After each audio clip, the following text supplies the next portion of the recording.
Thank you all for coming. Lane Montgomery will be joined by Ambassador James Rosenthal at the World Affairs Center this evening to discuss the continuing proliferation of genocide around the world and the role of a United Nations resolution known as R2P, Responsibility to Protect, as a means of preventing genocide.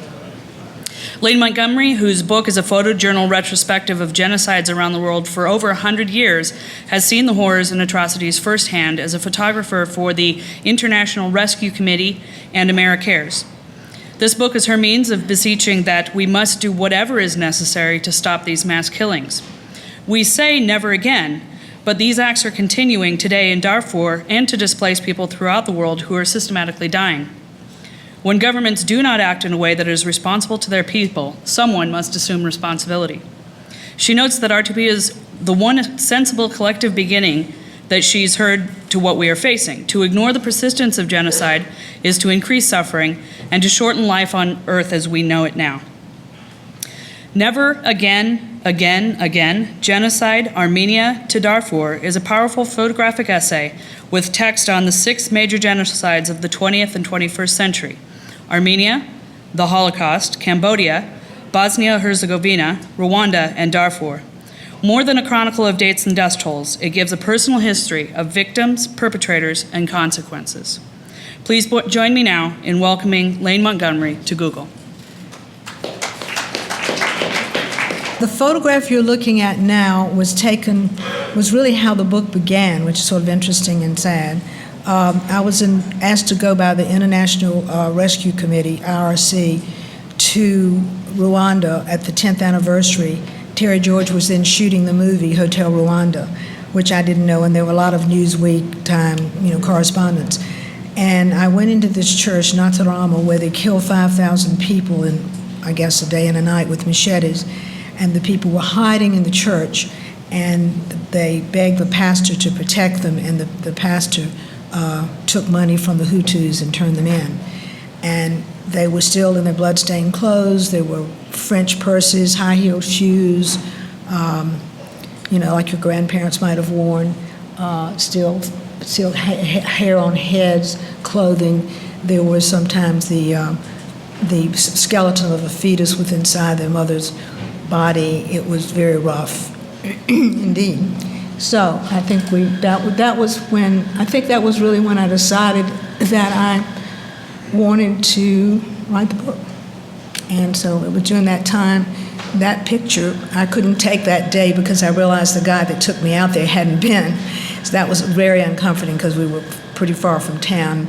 But by the next day I was fine, and I went back and started on everything and was able to go forward.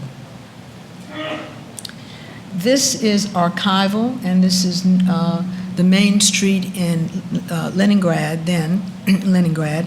And as you probably all know, about 800,000 people from Leningrad were starved because they blocked the Luga line where everything came from. And mostly the elderly and the young children were the first to go.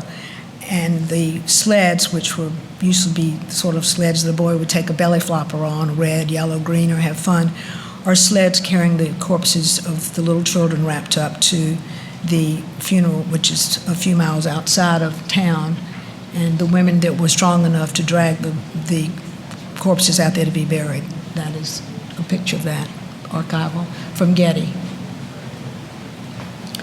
This is a picture that's obviously recognizable as Auschwitz-Birkenau, and I was not going to Auschwitz because I had done Latvia and Lithuania and some concentration camps that I felt a lot of people weren't that familiar with. And at the last minute, I decided to go and went early in the morning, and the birds are ravens, and I thought it was too corny to say Edgar Allan Poe's "The Raven quoth the raven nevermore." I just couldn't bring myself to do that. But I took one picture and I left. I didn't even want to drink the water in the place. It was so depressing. And I did bother to go to a film shop to make sure that I had a picture, and it's the only picture I took of Auschwitz. And so therefore it has some meaning for me. And the caption along with it was about the little prince which sort of goes along with that. And that's the story of that picture. This is the cover of the book, enlarged in Cambodia. And I picked it because, first of all, these are children, you don't know what nationality they are. And it looks to me like innocence looking into evil through the glass. The boys look in shock. And the killing fields at this point have been cleaned up. And they're put in this glass situation with a box called contributions. And there are killing field boxes or killing fields all over Cambodia, but this was right outside of Phnom Penh. And it's pretty shocking, and it does very much explain what went on there. And therefore, I took that picture, and I use it, it's a cover because it represented innocence looking in at evil for everything for me. This was a very sad picture to take. This was in Srebrenica, and this is one of the many widows there. They say at night, excuse me, you can hear, it's so quiet you can hear the widows weep at night. As you all may know, 6,000 to 7,000 sons, brothers, husbands, friends, all young boys and men were killed. The women were left. That woman is probably only 42 years old. She asked me, the only thing she asked of me, I had a translator, was to take a picture. She'd found the remains of her husband, and this is a mass graveyard. And I, was lying up to take the picture, and she spoke a little bit of English. Her name was Camilla Manovic, who later showed up at The Hague, and she said, "This is his body without his head." And when she said that, you sort of get a picture when somebody says that it's, that kind of stuff is not war. And so it brings you to the point that what these people go through and how we think so often, it's just another bad thing in history. But to me, they're all alike, but they're all different. And this town will never come back. This woman will never come back. The people will never come back. It used to be a silver mining ski town, and it's one of the poorest places that I visited in all the sites that I went to. This picture I did not take. It's taken by a very famous photographer called Ron Haviv, who is with Gallery. Some of you may have heard of it. It's sort of the new Magnum, war correspondence mainly. He asked me not to name the camp. These are the 12-year-old girl, the beautiful girl in the front, who had just been raped, and the rest were going to be gang raped. And it was in 2003, so it was very early on when this sort of stuff was being reported. And I think it's a very moving picture. I think it speaks for itself, really. I'm really deeply grateful to be invited here today because I think I'm talking to some of the best minds in the country, this country anyway. And it's really there are a lot of answers that I'd like to find, and I'm sure there are answers and questions that you might have too about a subject this grim. I do ask you to forgive me for looking at my notes and books a little bit. My daughter, who's doing fine, was in a coma about 2 weeks ago. She fell off of a horse in a jump, and I almost had to cancel this part of the tour. And fortunately, her cognition is back, and she's walking and talking a lot. So she's going to be just fine. But I will refer to notes when needed, questions. And I wanted to set the stage before we get into any questions and answers with Nicholas Kristof, whom you all know at the New York Times, wrote something July 10th. And I've read so much of what Nick wrote, but this was something that I think we all hear. And the question is genocide really that bad? I mean, it's regrettable, but simply it's one of the many tragedies in our world today. All of the last genocides of the last 100 years have only, about 70 million people were killed. When we lose 10 million children under the age of 5 due to malnutrition and poverty every year. And does a mother whose child dies from malaria or AIDS grieve any less than a mother whose child was killed by the janjaweed? We know how to combat malaria with bed netting and medication, and I must say the United States has been terrific about, and Bush has been wonderful about sending that kind of medication, particularly the bed netting. And a mother to a child that can take a pill within 72 hours, and the child doesn't get her AIDS virus unless she nurses the child again. So that's something else to be thankful for. And yes, genocide is horrific, but so is this economic crisis swallowing up our globe today, and the lack of water and the lack of food that is going to come upon us. But to get back to the real subject of genocide at its core, what is the cure? It's not going to be found in the lab. It's not going to be found in a test tube or even more funding by the US or the UK or whoever. It is horror because no one stops it. Specifically, the Security Council of the United Nations, who is there for that reason, and they have failed miserably. As Christoph so poignantly states, the inhumanity of man haunts him when a young woman diverts the Janjaweed from gang raping her little sister by allowing them to gang rape her instead. Or the man who had his eyes gouged out with bayonets, who tried to save his wife and children from being raped. And finally, the group of women, not the group of 8, the G8 of today, but the women of Darfur and Chad who were beaten by the Janjaweed with their own babies until the babies die. And as Christoph ends it, he says, yes, genocide is that bad. And I tend to agree with him. Are there any questions now? Would you like to ask about any of the questions in the book? I will go on unless there's some Q&A right now.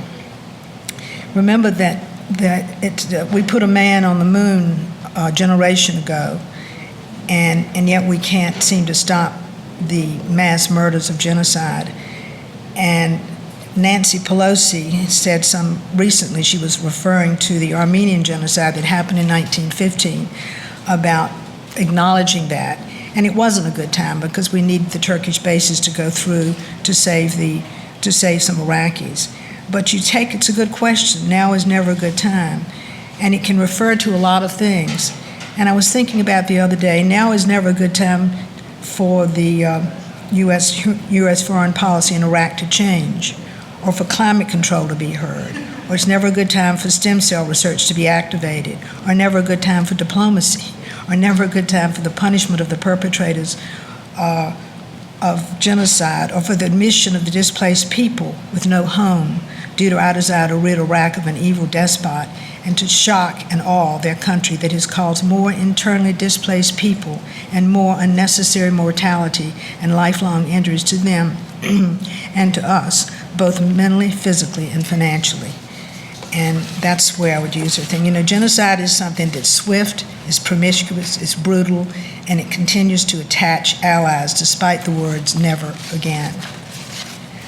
I want to talk to you about the hope that I have a little bit of. I'm this way. There's a 108-page document that I got access to called Responsibility to Protect. It's R2P. That's what it's commonly referred to. The important aim is to provide a legal and ethical basis for the humanitarian intervention. If the international community finds a state unwilling or unable to prevent or stop genocide, massive killings, and other massive human rights violations, the supporters of R2P see it as a method of establishing a normal basis for humanitarian intervention. But the detractors argue that it is a breach of the state's sovereignty. With our increasing awareness today of conflict, our growth of international civil society, the growing appreciation of global interconnectivity, and the lack of responsibility of governments to their own citizens has brought about a pressure to protect the civilians in countries other than their own. The principles of R2P claim that if a particular state is unwilling or unable to carry out its responsibility to prevent abuse, that responsibility must be transferred to the international community, which must prevent such abuses, and that responsibility must be transferred to the international community to resolve the problems, initially by peaceful means, then as a last resort through the use of military force to represent a universal morality. The criticism of this R2P is it places too much emphasis on violent events and does not equally address devastating cases of famine and poverty.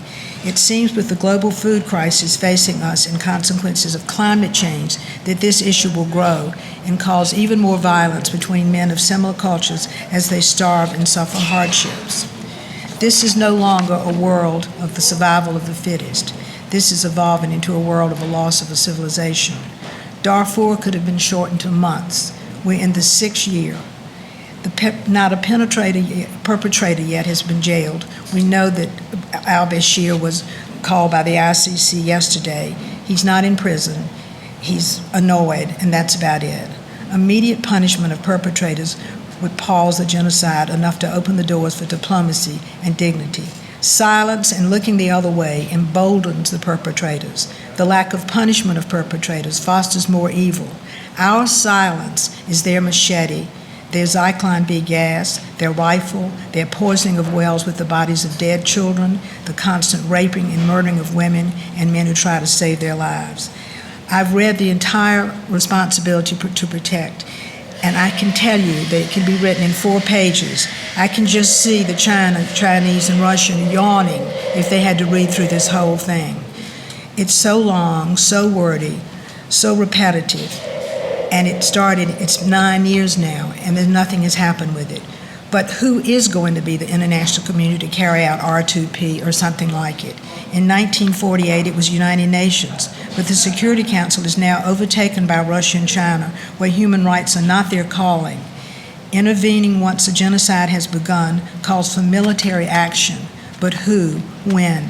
The UN, NATO, the EU, all or none of the above. My suggestion is a paid international armed group stationed somewhere in Europe whose only job is to prevent and protect and punish the perpetrators and protect the innocent population. Diplomacy is impossible in the middle of systematic rape, torture, and the desire for blood and death that feeds a genocide.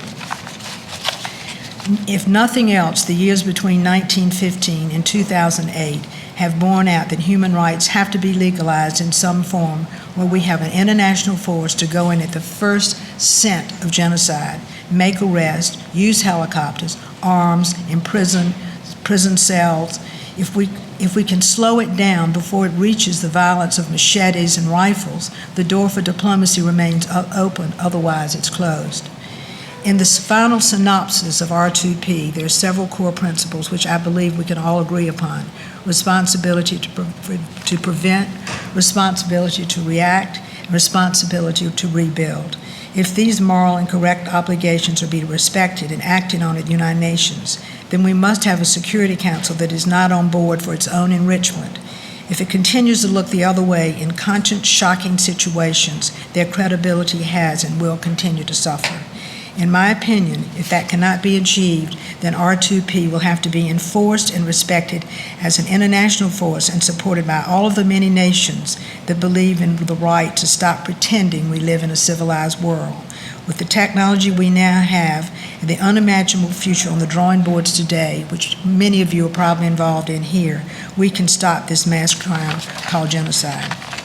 Paul Kagame, the president of Rwanda, said in the Financial Times January 31st, armed intervention might be the only way to curtail the violence of genocide. In situations where institutions have lost control, I wouldn't mind such a solution. In the wake of senseless killings with no immediate solution, if anyone suggested a military option to me, I would have to say I agree with it. Are there any questions at this point? I will go on to speak about Zimbabwe, which is not called a genocide. I was in Zimbabwe in 1999, and Mugabe was, of course, president then. And I was there riding horseback, photographing beauty and the animals and all those things that I haven't gone back to doing for a long time. We were never concerned, except one afternoon on horseback, I saw burning fields all around me. And I went from the southern part of the United States, and I know about crop burning, but not out of control crop fires. And I asked the guide that I was with what was going on, and when we drove into Harare to catch our flight home, there were hundreds of armed soldiers shoving rifles at older men and women, white, mostly Brits. We learned, of course, once the plane took off, that these were the white farmers with their families who had spent a large part of their life growing abundant crops to feed the natives and to export food throughout Africa. The soil in Zimbabwe is rich in minerals, like the soil in their neighbor Botswana. But Botswana runs like a clock. Good schools, plenty of food, good housing, modern hospitals, and most importantly, a very modest president, a respected man who governs the people whose respect he has. The hope comes from decent and advanced presidents in the continent of Africa, which is the most hopeful and workable way to overthrow Mugabe. President Paul Kagame of Rwanda, who has rebuilt a country destroyed by genocide, Botswana's president, Zimbabwe's president, are the headmasters of a growing chorus of African leaders who are anxious to condemn the tyrant Mugabe. There's no time to lose for progressive African leaders to begin to acknowledge that Zimbabwe is and has been for years an African problem that is covered by the vines of inflation, murder, and appropriation of land by another psychopath who says only God can remove him from power. So, Robert Mugabe was inaugurated Sunday, June 29, 2008, as president of Zimbabwe in his sixth election, and that has been announced as illegitimate by most world leaders who speak but don't move. Are there any questions that you would like to ask me about the subject of genocide, or any answers that I can give you that I haven't touched on? Thanks for coming. I'd like to ask you about your views on Somalia, because that was a humanitarian mission that Bill Clinton pulled out our troops because he felt like a country cannot take casualties for humanitarian missions. What's your views on that, like as for using military force to stop genocide? Well, Somalia, in my opinion, was more of a war. Clinton sent people in there, and it failed, and it was a shorter situation. I don't know if I'm not a lawyer. I don't know if I would classify Somalia. It was a failure. I don't know if I would classify it as a legal genocide. In answer to your question, I really don't know the answer to that. But I think it is certainly one of the reasons we were slow to go into Rwanda, because Rwanda was right on top of Somalia. And we also didn't have much time. I think Rwanda was over in 8 weeks. And by the time Clinton realized how serious it was, and perhaps because of Somalia didn't go in, it was too late.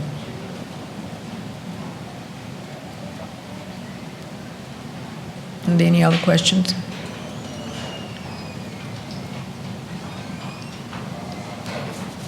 And do you have a question?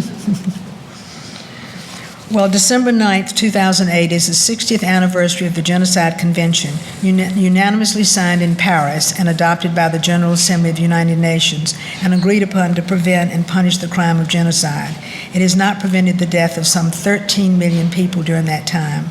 Perhaps one day we can really say never again, again, again, and mean it. And I was one other thing I thought might amuse any of you that is a Marlon Brando fan and saw the movie On the Waterfront. He said, I could have been somebody. I could have been a pretender. I could have made a difference instead of who I am. Those were the final lines, I think. Well, you know something? Pol Pot could have been somebody. Adolf Hitler could have been somebody. Al-Bashir should have been somebody. They were strong men, strong orators, but men who lacked shame and loved greed. And I think that sums up for me these people that are the heads of genocide, psychopaths or not. They often don't see the atrocities. I don't think there's anyone ever knows that Adolf Hitler went inside of a concentration camp, that he ever saw a medical experimentation on anyone. So they get, genocide is always a group. So they attract a group of evil people to go in and do these things and follow out. And they often don't see what happens and don't know what happens and don't care what happens. And that is behind all of this. And until we make some arrest, and the ICC, as you well know, cannot extradite someone from a country, I think we have to have a genocide force that is connected somewhere in Europe to stop this, because I don't think it's going to stop on its own. Is there any further questions that anyone has? I'm sorry, Ann, I can't hear you. Clarify how you use the term genocide as opposed to specific. Well, for instance, I was talking to someone, an attorney at Human Rights Watch in New York the other day, and I was talking about Zimbabwe being, as I almost said in this book, though I don't, I would like to have said I think that will be the next genocide. And he said, be careful about that. And I said, why? And he said, because it's really ethnic cleansing. And it sort of annoyed me, and I said, what's the difference? I mean, is it how many people you kill? If you kill 2 million, it's ethnic cleansing, and 2 million one, it's genocide in the same way. And he said, no, and it really, I think, where the flaw is, it goes back to Raphael Lemkin's, it was, if for the Nuremberg trials, if you try to exterminate an entire race of people, it's one thing. If you're trying to exterminate partially that race of people, it's another thing. But basically, let's face it, it's the same damn thing. You're killing people, not necessarily, I don't think it's about their color, or I think it's about power, perpetrators, money. I think it's about a lot of oil. Certainly in the Sudan. I really don't feel that it's about color and tribe like a lot of people do. I think it's about power and oil and greed. I really think that's what it's about. And people who have no conscience and do not care about who they kill or what they do to get there. It's sort of a old mafia said for no other reason. Yes.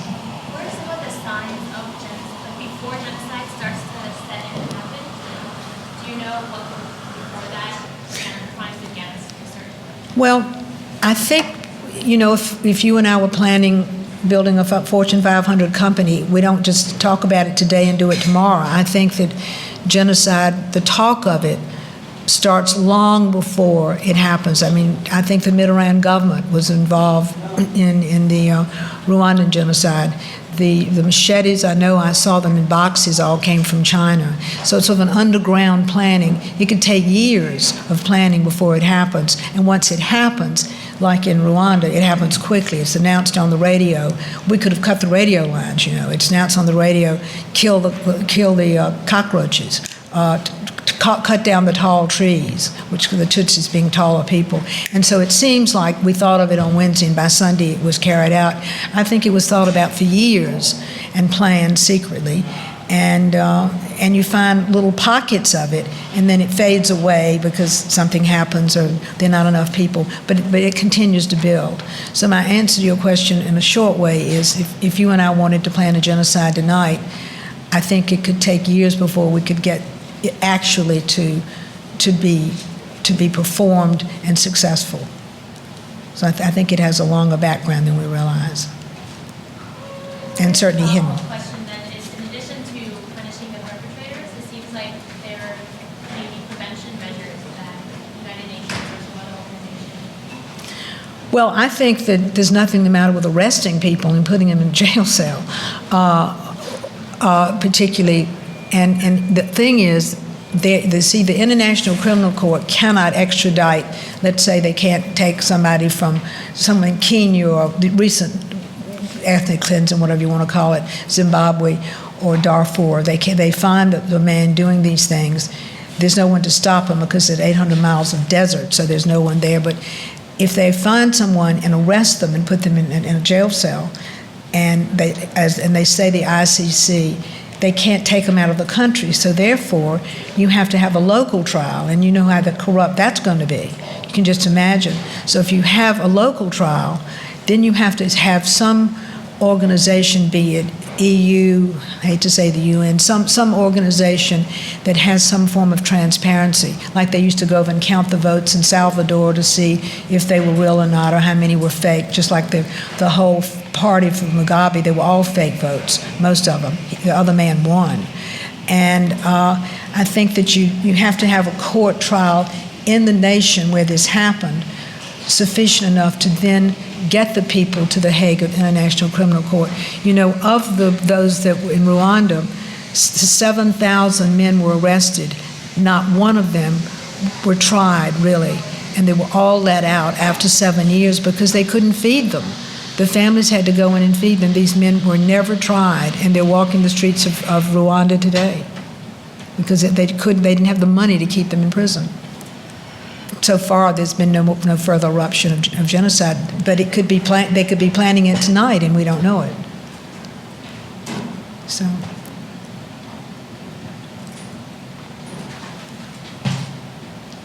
I wish I had an answer. I wish you had an answer.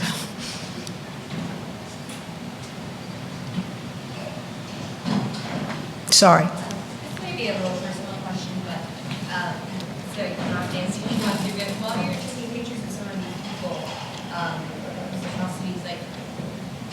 for you as a photographer, I guess like it's your line of work to take pictures, but seeing such atrocities and seeing someone in such dire need of help, do you ever feel compelled to just put down your camera and just help them at the moment, or is it like a strict agenda, just like take pictures and do something about the pictures and?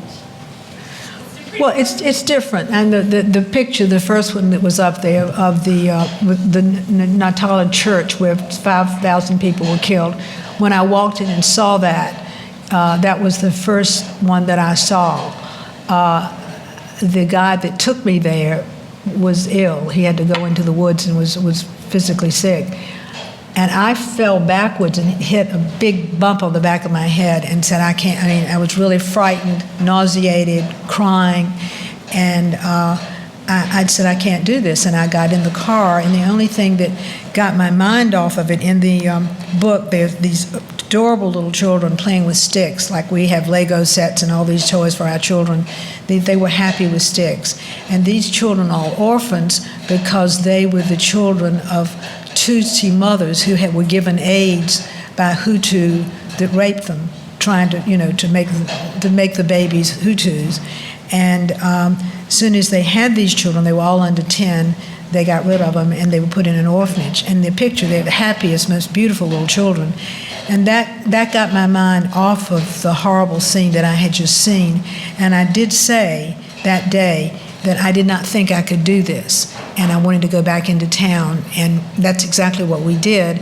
And on the way back into town, I passed you haven't really had a chance to see the book, but the prisoners are all wearing shocking pink, walking down the road. And I asked the driver who they were, and he said they're the prisoners, the Hutus that did the genocide. And I asked him to stop the car, and he said, what are you going to do? And I said, I'm going to take their photograph. And he said, no, you're not. And they threw buckets, jeroboams of plastic water at me, and gave me the bird and everything else you can think of.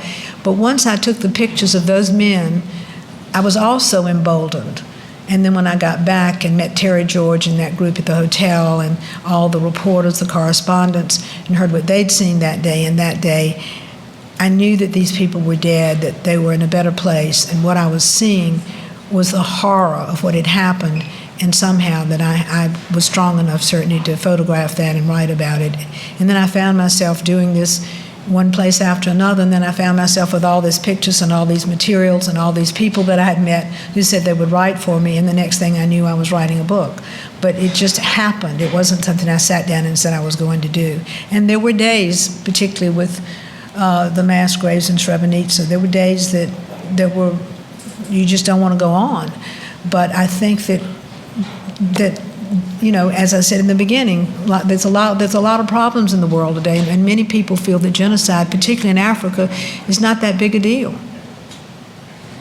So it's a hard subject. There is going to be, Christian Amnapur is going to have a 2-hour special, I think it's in December, just on genocide. And happily, not just Darfur. More or less like my book, it's going to be about, I know, at least 6 genocides and maybe more.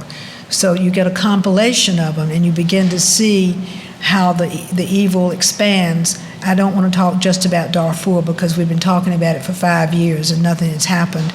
And I think we have to talk about the subject as a whole, because Kenya, which was the safest country in Africa besides Botswana, blew up overnight. And the same sort of stuff started happening, people hiding in churches and being murdered and so on and so forth. And that doesn't happen overnight. It happens overnight, but we've talked about it before. It takes a while. And yes, it is hard to take some of the pictures, and then you make a wall, and you try not to break through it in order to keep doing it. But you manage.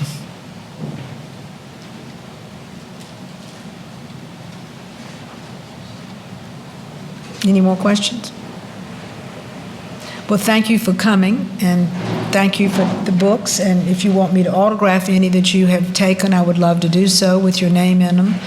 And I hope that all of you will give this subject some thought and maybe get some seminars on it and think of ideas how we can be sure and watch the programs on it. Particularly, I think Christiane Amnapur's will be fascinating. And there seems to be more about this in the news today, probably because of al-Bashir being criticized by the ICC yesterday, and also Zimbabwe. It comes in waves, but the waves they're not going to calm down. There's still going to be tsunamis out there on this subject. So I'd be happy to sign any books or anything I could do for you. And thank you so much for coming.